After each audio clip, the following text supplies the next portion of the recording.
Hello అండి. అందరికీ wife of సూర్య కథకు స్వాగతం. ముందుగా మీ అందరికీ చాలా చాలా థ్యాంక్స్ అండి. ఈ కథను ఇంత బాగా ఆదరిస్తున్నందుకు. అయితే చాలామంది వింటున్నారు కానీ సబ్స్క్రైబ్ చేసుకోవటం లేదండి. దయచేసి మీరు సబ్స్క్రైబ్ చేసుకుంటే నాకు కొంచెం ఎంకరేజ్మెంట్గా ఉంటుందని నేను మరీ మిమ్మల్ని కోరుకుంటున్నానండి. మరిక ఆలస్యం చేయకుండా కథలోకి వెళ్దాం. Wife of Surya part 131. Chandu తన అమ్మా నాన్నలతో సూర్యతో తన పెళ్లి విషయం మాట్లాడి తిరిగి ఇంటికి వచ్చాక పిల్లలు ఇద్దరికీ భోజనం పెట్టి నిద్రపుచ్చేసరికి సమయం రాత్రి 10 గంటలు కావస్తుంది. తండ్రి ఇచ్చిన ధైర్యంతో చందు ప్రక్కన టేబుల్ మీద ఉన్న ఫోన్ను తీసుకుని తన తమ్ముడు రాహుల్కి కాల్ చేస్తుంది. 5 ఏళ్లుగా చందు పుట్టింటికి దూరంగా ఉంటుంది. రాహుల్ కూడా తన ఉద్యోగరీత్యా బెంగళూరులో సెటిల్ అయ్యాడు. అతడు ఫోన్ లిఫ్ట్ చేయగానే, రాహుల్, నేను అక్కని మాట్లాడుతున్నాను అంటుందామె. రాహుల్ తన అక్క మాట చాలా కాలం తర్వాత వినిపించటంతో ఆశ్చర్యంతో సంతోషంతో, అక్క, నువ్వా? ఇన్నాళ్ళకి గుర్తొచ్చానా అక్క? ఎలా ఉన్నావు? పిల్లలు ఎలా ఉన్నారు అంటాడు. మేము బాగున్నాం తమ్ముడు. నీతో ఒక విషయం మాట్లాడటానికి కాల్ చేశాను అంటుంది. ఆ అక్క, చెప్పు అంటాడతడు ఆసక్తిగా. తమ్ముడు, నీకు తెలుసు కదా, 5 ఏళ్ల క్రితం నేను వదిలివేసిన నా ప్రాణం సూర్య మళ్ళీ నా జీవితంలోకి వచ్చాడు. కాబట్టి కాబట్టి నేను సూర్యాన్ని మళ్ళీ పెళ్లి చేసుకుందామనుకుంటున్నాను. నాన్న కూడా ఒప్పుకున్నారు.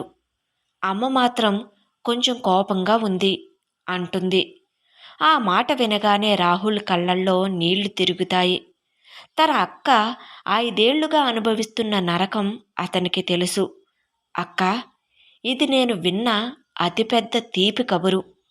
ఆ సూర్య ఎంత మంచి వ్యక్తో నీ మాటలను బట్టి తెలుస్తుంది. నీ జీవితం ఇలా 2 పిల్లలతో చీకటి అయిపోతుందేమో అని ప్రతిరోజు భయపడేవాడిని. కానీ దేవుడు మళ్ళీ ఒక మంచి జీవితాన్ని ఇస్తున్నాడు.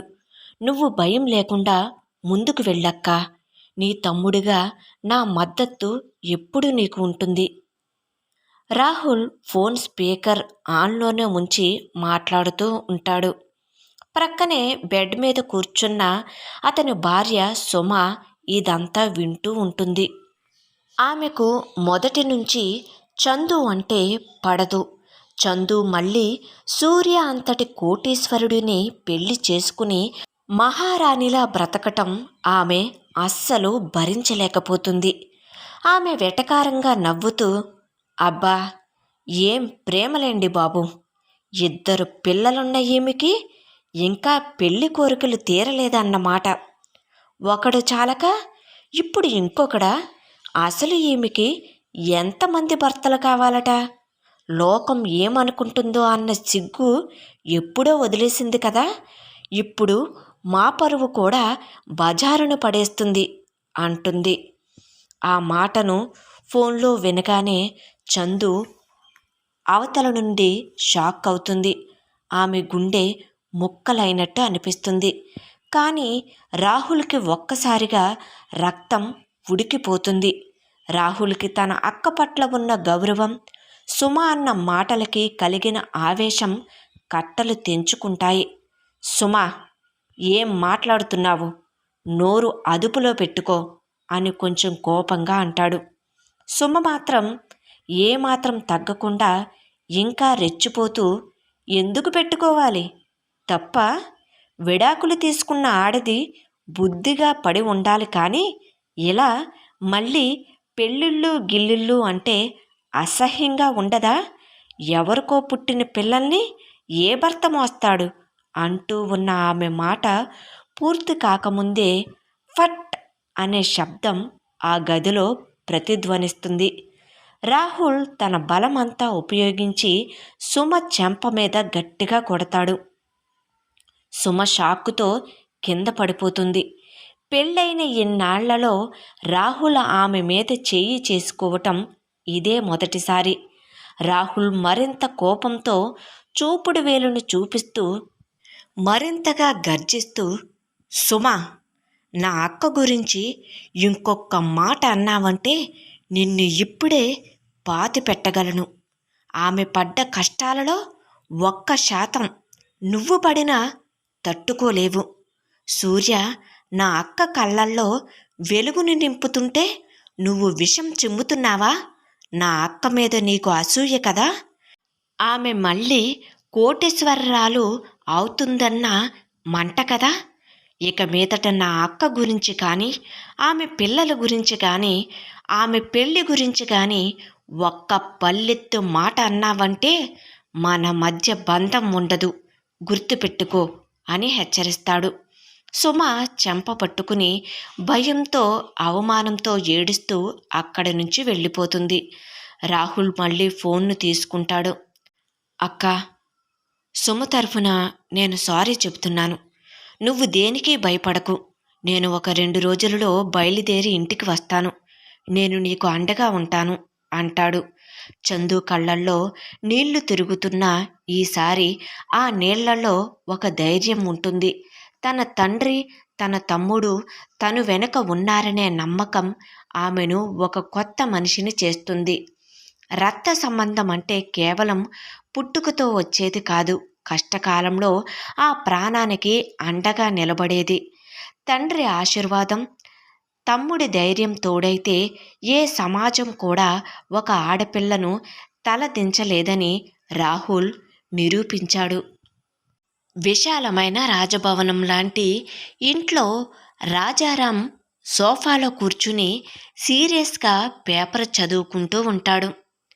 బెడ్రూమ్ నుండి సూర్య తల్లి నీరసంగా దగ్గుతున్న శబ్దం వినిపిస్తుంది.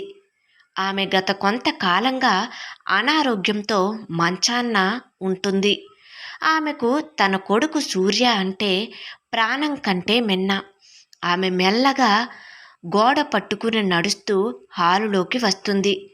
ఆమె ముఖం పాలిపోయి ఉంటుంది. కళ్ళ చుట్టూ నల్లటి చారలు.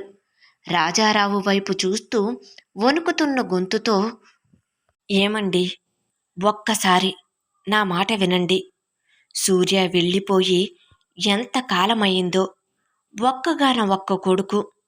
వాడు ఎక్కడున్నాడో, ఏం తింటున్నాడో, ఎలా ఉన్నాడో కూడా పట్టించుకోరా? నా ప్రాణం ఎప్పుడు పోతుందో నాకే తెలియదు. చచ్చేలోపు నా కొడుకుని ఒక్కసారి కళ్ళారా చూసుకోవాలని ఉంది. వాడిని తీసుకురండి దయచేసి అంటుందామె. రాజారావు తన చేతిలో ఉన్న పేపరును ప్రక్కన పెట్టి ఆమె వైపు తీక్షణంగా చూస్తాడు. అతని గొంతులో కనికరం ఉండదు, కేవలం పౌరుషం మాత్రమే ఉంటుంది. చూడు రాజేశ్వరి, మళ్ళీ అదే మాట మొదలుపెట్టావా? వాడు నా కొడుకు కాదు. నా వారసుడికి ఉండవలసిన లక్షణాలు ఒక్కటి కూడా వాడిలో లేదు. ఒక ఆడపిల్ల ప్రేమ కోసం నాపై కోపాన్ని, ద్వేషాన్ని పెంచుకుని ఇంటి నుండి దూరంగా ఉంటున్నాడు. అలాంటి వాడిని ఈ ఇంట్లోకి రానిచ్చే ప్రసక్తే లేదు. నువ్వు నీ ఆరోగ్యం కోసం చూసుకో, అనవసరమైన విషయాలలో తల దూర్చకు అంటాడు రాజారావు. భర్త మాటలకు రాజేశ్వరి కళ్ళల్లోని నీళ్లు ధారలుగా కారుతుంటాయి. ఆమె తన భర్త కాళ్ల దగ్గర కూర్చోబోతూ ప్రాధేయపడుతుంది. అలా అనకండి. వాడు తప్పు చేస్తే తండ్రిగా దండించండి, కానీ ఇలా దూరం పెడతారా? మీ పట్టుదల, మీ పరువు నా కొడుకు ప్రాణం కంటే ఎక్కువైపోయాయా? వాడు బయట ఒంటరిగా ఉంటున్నాడు. మనమిక్కడ ఇన్ని కోట్లు ఆస్తి మధ్య ఉన్నా వాడు ప్రక్కన లేకపోతే ఈ ఇల్లు ఒక శ్మశానంలా ఉంది. నాకు ఆస్తి వద్దు, అంతస్తు వద్దు. నా కొడుకు ముఖం ఒక్కసారి చూపిస్తే చాలు. వాడిని తీసుకుని రాకపోతే నా ప్రాణం నిలవదు. ఇదిగో ఇప్పుడే చెబుతున్నాను అంటుందామె. రాజారావు కోపంగా ఊగిపోతాడు. గట్టిగా అరుస్తూ, ఆపు రాజేశ్వరి, నీ అతి గారాబం వల్లే వాడు ఇలా తయారయ్యాడు. ఆ పిల్ల మాయలో పడి కులగోత్రాలు లేని సంబంధం తెచ్చుకుంటానంటే నేను ఊరుకోవాలా? వాడు రాడు. ఇది నా నిర్ణయం. వెళ్ళు, గదిలోకి వెళ్ళు అంటాడు. రాజేశ్వరి నోట మాట రాక భర్త కఠినత్వానికి తల వంచి కన్నీళ్లతో గోడ పట్టుకుని మెల్లగా తన గదిలోకి వెళ్ళిపోతుంది. ఆమె మౌనంగా ఏడుస్తుంటే రాజారావు గుండెల్లో కూడా ఎక్కడో ఒక మూల బాధ ఉన్నా తన అహంకారం దాన్ని బయటకు రానివ్వదు. వైఫ్ ఆఫ్ సూర్య కథ కొనసాగుతుంది. కథ నచ్చినట్లయితే తప్పకుండా లైక్ చేయండి. అదేవిధంగా కథ ఎలా ఉంది అనేది కామెంట్ సెక్షన్లో తెలియజేయడం మాత్రం మర్చిపోవద్దండి. Thank you.